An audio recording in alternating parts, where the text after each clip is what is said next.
என் உயிரினும் மேலான அன்பு உடன்பிறப்புகள்.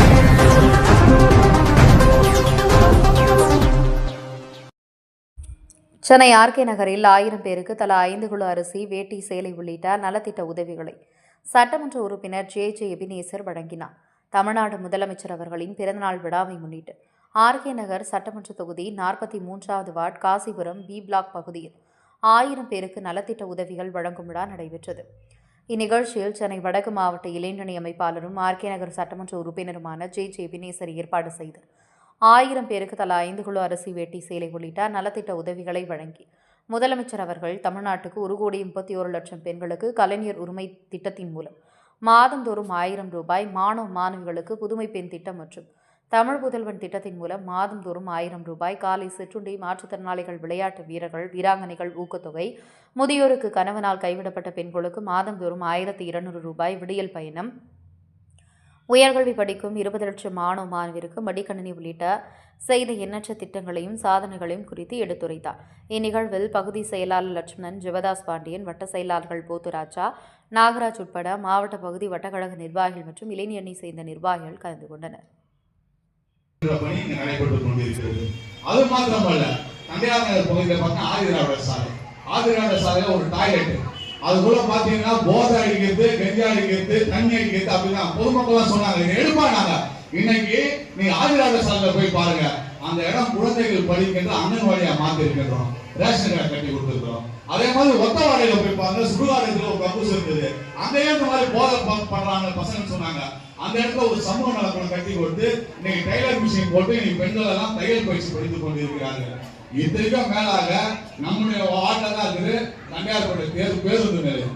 தண்டையார்பேட்டை பஸ் ஸ்டாப் போய் பாருங்க, 23 கோடி ரூபாய் இன்னைக்கு அந்த பேருந்து நிலையம் சிறப்பாக மாற்றி அமைக்கப்பட்டு 110 பஸ் அங்க இருந்து போகுது. எல்லா ஊர்ல பஸ் போகுது, கிளாம்பாக்கத்துக்கு, தாம்பரத்துக்கு, இங்க இருந்து எல்லாத்துக்கும் போற மாதிரி ஒரு பஸ் ஸ்டாண்ட் அமைச்சிருக்கின்றோம். கடற்கரை பகுதியில இன்னைக்கு 4 சுத்திகரிக்கப்பட்ட குடிநீர் நிலையங்கள் அமைச்சிருக்கின்றோம். 100 கோடி ரூபாயில மத்திய அரசோட இணைந்து தான் பண்றோம். உண்மைதான் சொல்லுவோம், மாத்திலாம் பேச மாட்டேன். மத்திய அரசோட இணைந்து மத்திய அரசு நிதியும் மாநில அரசு நிதியும், ஆனால் சட்டமன்றத்தில் இதற்காக பேசியவன் நான் என்ற அடிப்படையில் சொல்றேன். இன்னைக்கு 100 கோடி ரூபாயில இன்னைக்கு சென்னை நம்முடைய காசிபுரம் மீன்பிடி துறைமுகம் இந்த தினம் மாற்றி அமைக்கப்பட்டு அந்த பணி நடைபெற்றுக் கொண்டிருக்கிறது. சுடுகாடு போய் பாருங்க, முஸ்லிம் சுடுகாடு இதுக்கு முன்னாடி எப்படி இருந்தது, அப்படியே சாயங்காலம் சும்மா உள்ள போய் பாருங்க, இப்ப எப்படி இருக்கு போய் பாருங்க. கிறிஸ்டியன் சுடுகாடு இப்ப எப்படி இருக்கு போய் பாருங்க. இந்து சுடுகாடுக்கான பணி நடைபெற்றுக் கொண்டிருக்கிறது. இப்படி நான் சொன்னது இந்த ஒரு வார்டுல மட்டும் தான் சொல்லியிருக்கேன். 7 வார்டு இருக்கு, 7 வார்டு இருக்கு ஆர்கே நகர்ல. அம்மையார் ஜெயலலிதா அவர்கள் ஆட்சியில் கூட கட்ட முடியாத மேம்பாலத்தை 110 கோடி ரூபாயே இங்க கொடுக்கப்பட்ட இளைஞர்கள் கட்டி முடிச்சிருக்கிறோம். 4000 பிள்ளைகளுக்கு பெரிய ஸ்போர்ட்ஸ் காம்ப்ளெக்ஸ் கட்டி இருக்கிறோம். ஏழு பேர் பாபா தெருல போய் பாருங்க. நான் எதுக்கு இதெல்லாம் இவ்வளவு சொல்றேன்னா, ஓட்டு போட்ட மக்களுக்கு இதுதான் செய்யணுமே தவிர அரிசி தரம், பருப்பு தரம் இருக்கலாம். நான் கூட இதை கொடுக்குறேன்னா இதை நினைச்சு நான் நிச்சயமா பெருமைப்படல. இது நம்மளால வாங்க முடியும். ஆனால் மக்களுக்கு முன்னேற்றத்திற்கான பணிகளை செய்யணும், மக்களுக்கான அடிப்படை தேவைகளை செய்யணும், மக்களுக்கு அவருடைய வாழ்வுக்கான வசதிகளை செய்ய தரணும். அதுதான் ஒரு ஆட்சியின் கடமை, ஒரு சட்டமன்ற உறுப்பினர் கடமை. நான் இவ்வளவு சொன்னேன், 10 வருஷம் அதிமுக ஏதாவது ஒண்ணு இந்த பகுதியை செஞ்சுக்கிறாங்கன்னு கேட்டேன்.